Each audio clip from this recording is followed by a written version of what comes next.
Good morning and welcome to Bakwa Phosphate Academy of Science and Technology.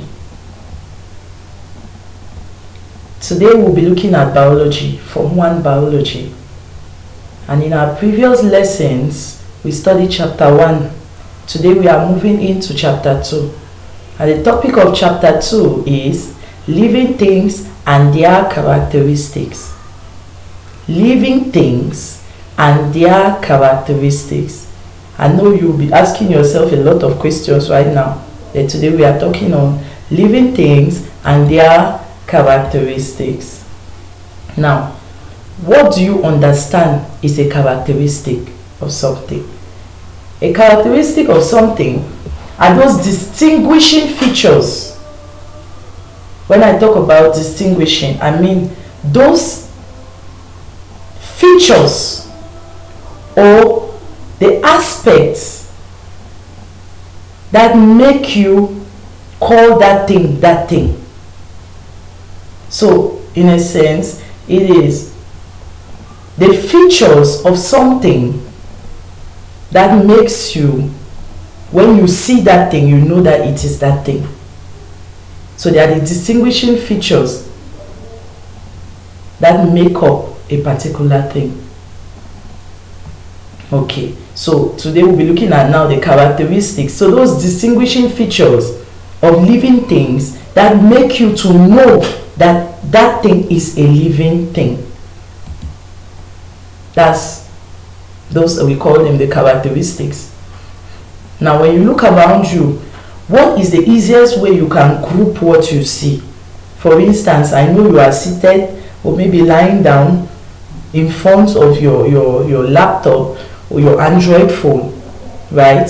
And maybe your kid sister is around you. You are sitting on a chair. Maybe you are in the parlor.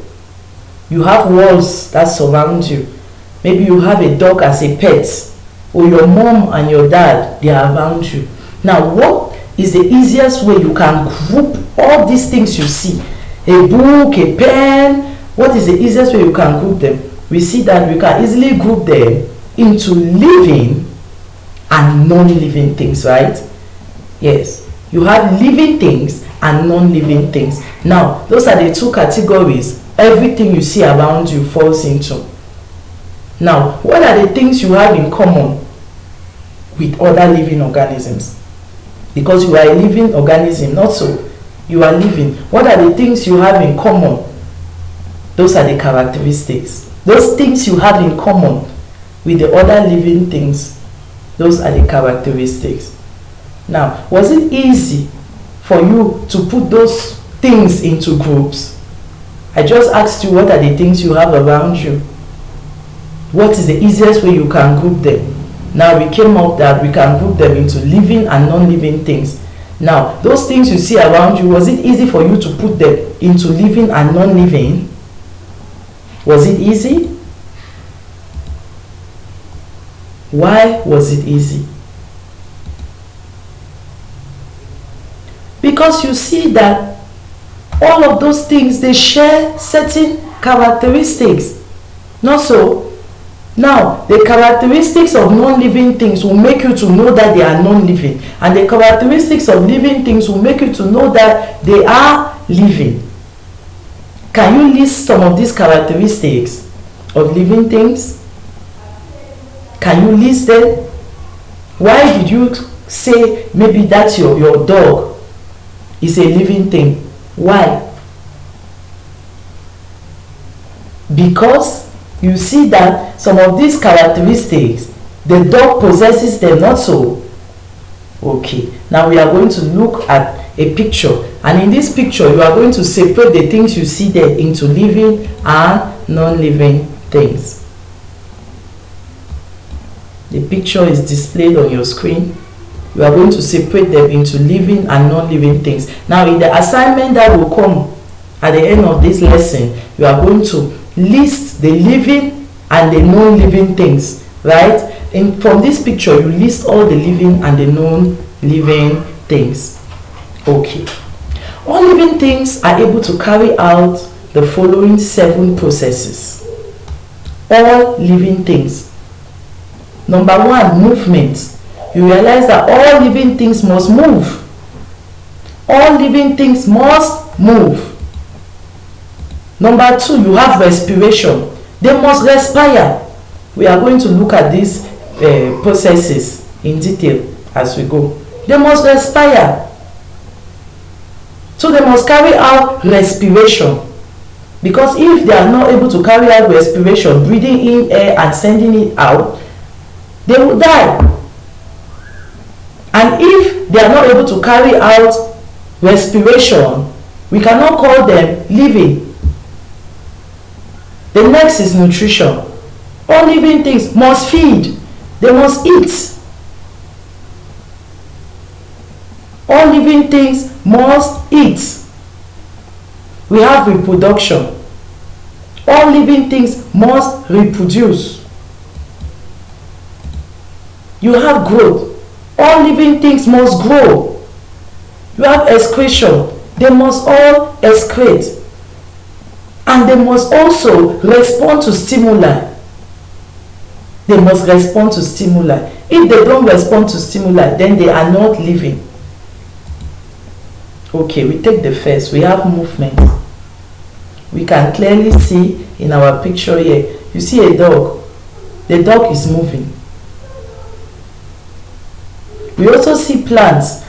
Plants must not necessarily move by walking as you do, a human being. Not so. Yes. When they are growing, you realize that they are moving to a direction. Not so. We see the top of the plant, the leaves, the stems, they are moving upwards. Not so. They are moving upwards. So that is movement. While the roots are moving downwards, that is movement. So plants also move. That's why they are called living organisms. Now, what is movement? Movement is the ability to change position or direction. Not so. So it's not necessarily that you must change position like a human being or a dog. A dog, when it's moving, is changing position. Not so. It's also the change in direction. Like for plants, the plant does not change its position. You cannot plant a tree at this point and today you come and see it at some other point. No. It remains on the same spot, but it changes its direction. It is moving and going upwards, while the roots are moving and going downwards.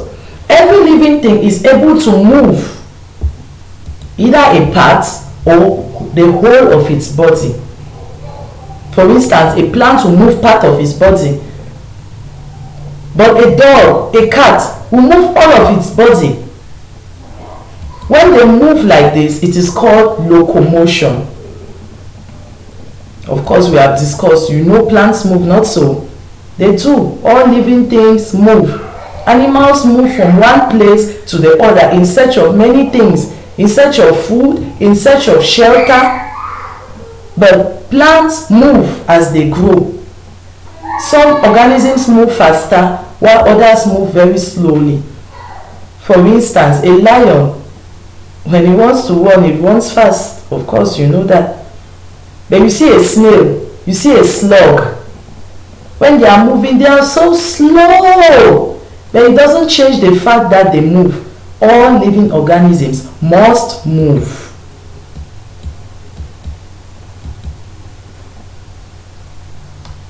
Okay, some animals, they move faster while others move slowly.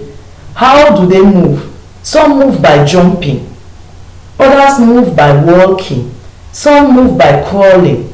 Some move by swimming. Some by flying. Some by climbing. And some running. Of course, I know in the assignment you add to the assignment, you have to show me the organisms that move by jumping, those that move by walking, those that move by crawling, by swimming, by flying, by climbing, and by running. So you come up with a table. You write jumping, And then you write the organisms that move by jumping. You write walking. You write the organisms that move by walking. You write crawling. You write the organisms that move by crawling. Okay? Yes. Okay. Now, plants too move. They move by moving parts of their bodies in response to external stimuli or weather conditions. Okay, or weather conditions. For instance, if you plant a plant, or you plant a maize plant in a box,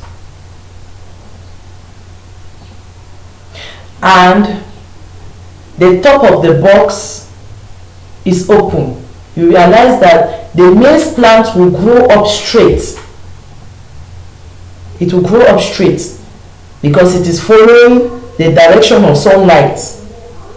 Okay, now if you close the box and maybe create a hole at some corner, you create a hole at some corner and you put under the sun.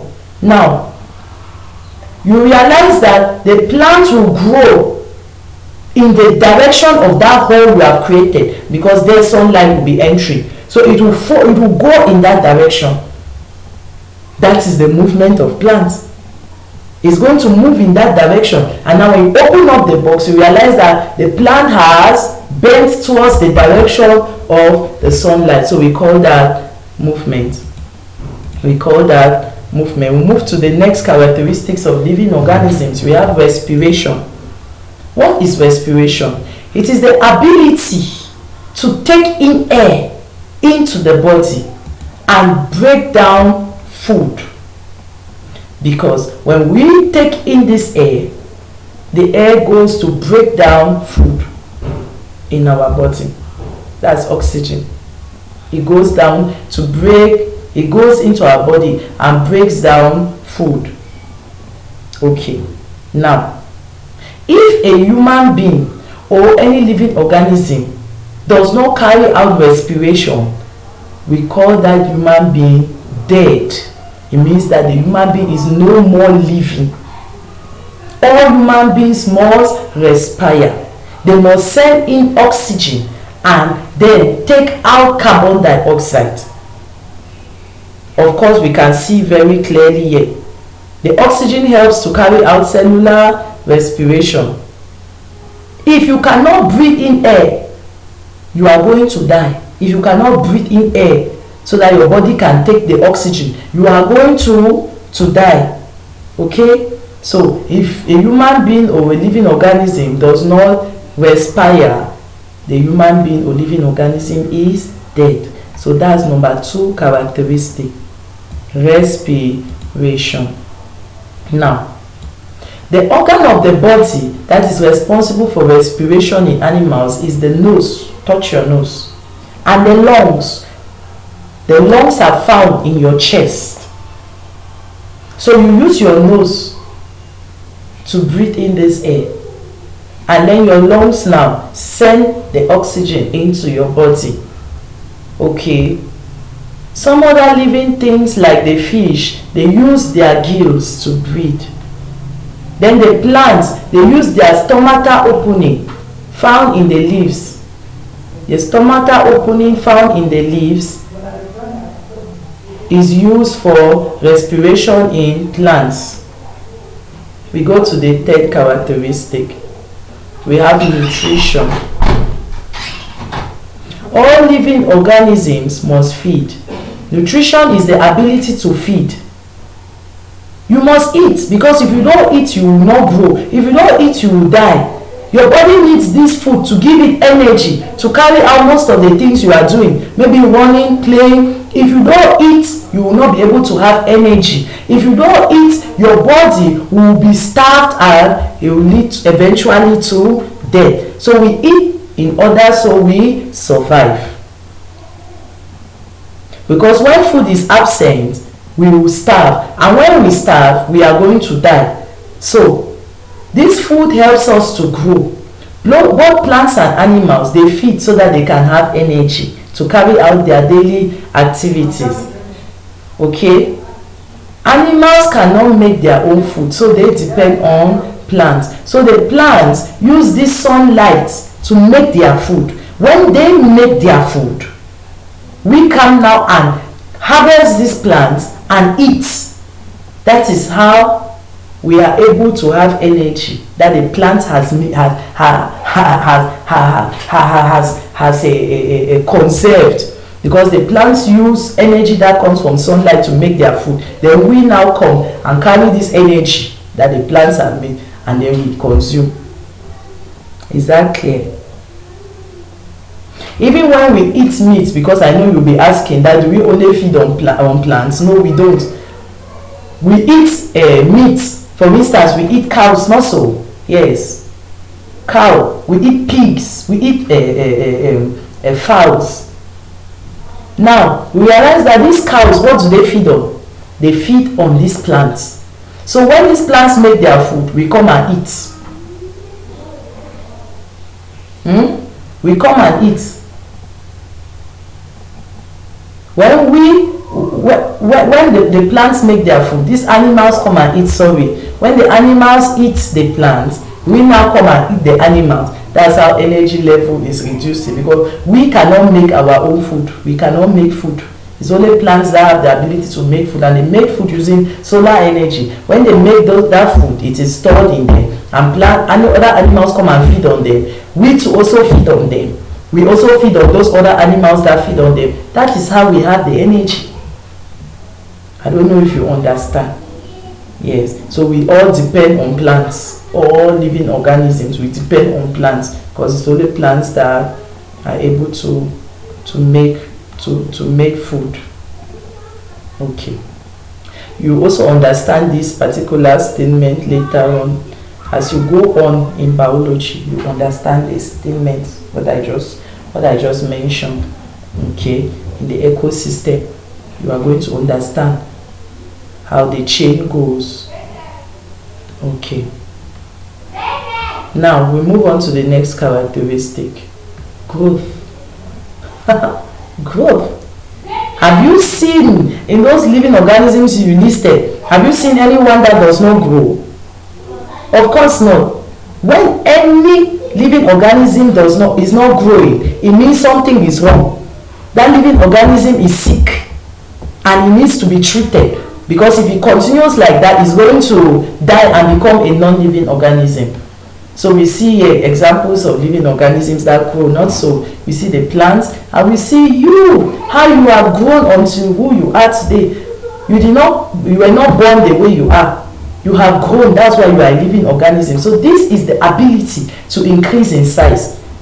Every living organism must increase in size. When it increases in size, that's why we call it a living organism. Now, as time is passing, the living organism is growing from a baby to a young to an adult and to an old, and then finally dies. However, they do not continue to grow forever. At a particular stage, they stop growing. No more increase in size and height, and eventually they die. We move on to number 5, excretion. What is excretion? Excretion is the ability to pass out waste products of metabolism. All animals and plants get rid of waste matter. If you are not able to get rid of waste matter, you will die. Because even when you take in this oxygen, because we spoke about respiration, right? You take in oxygen and then you send out carbon dioxide. Now this carbon dioxide you are sending out is a waste product. If that carbon dioxide is unable to go out and it accumulates in you, you eventually die and become a non-living thing. There are 2 types of waste substances. We have solid waste, e.g. feces. What is feces? The poo you poo. That's feces. When you go to poo, it's feces you send out of your system. You have liquid and gaseous waste. So you have the solid waste, e.g. feces, and then you have the liquid and gaseous waste, e.g. urine, sweat, and carbon dioxide. Now, you have physis, that's a solid waste. It's a solid waste, but you should understand that it is not an excretory product. It is not an excretory product because it is made up of undigested food substances which are sent out through the anus, through the process of defecation or ejection. So physis is not an excretory product because it is made up of undigested food substances. So these undigested food substances are sent out of the body because the body does not need them. The body has extracted that which it needs and sends out the remaining one. But now, when you remove liquids and gaseous waste out of the body, I'm sorry for the mistake, it is called excretion. What are liquid waste? Can you try to give me some liquid waste that are sent out of your body? You have urine. When you go to urinate, that's waste. That's excretion. And also, when you sweat, that's another liquid waste that is sent out of the body. It's excretion. And then the gaseous waste now, or gas, when you pass the waste that is in gas form, is the carbon dioxide, because your body takes this oxygen, the gas, and then now sends out carbon dioxide from the body as waste. That is excretion. So any living organism that is unable to excrete or to carry out excretion is having a problem. It is not normal. So you must treat that living organism so that you'll be able to pass out excretion. Or you pass out waste in the process of excretion. Is that clear? Okay, we move on to the next. Irritability. Irritability. Have you ever wondered? Let's define it first. It is the ability to respond to the changes in the environment. For instance, when you are feeling heat, maybe you are somewhere or in the kitchen and places are hot, what do? You remove your dresses. Not so, you reduce the number of dresses you have on. True, not so? Yes, that's irritability. The ability of your body to respond to changes in the environment. When a pot is on the fire and it's hot, when you go to open the pot or to touch, like the picture you see there, what happens? It burns you and you quickly remove your hand.